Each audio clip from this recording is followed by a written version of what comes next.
各位好，歡迎嚟到大象電視台。今日係2026年嘅6月7號啊！我嚟咗山頂廣場。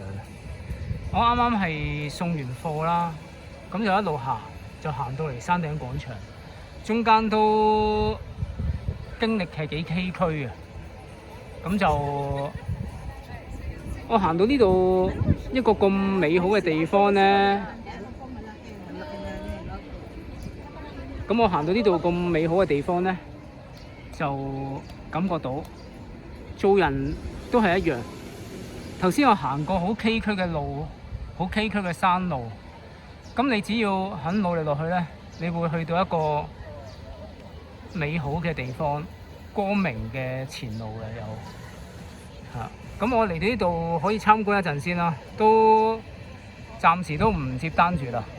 因為都喺山頂落翻去都一段時間，咁就喺度周圍遊覽下，享受下呢度嗰個美好景色。咁然之後再諗方法落翻去山腳啦。係啦，咁同大家講到呢度先，多謝大家。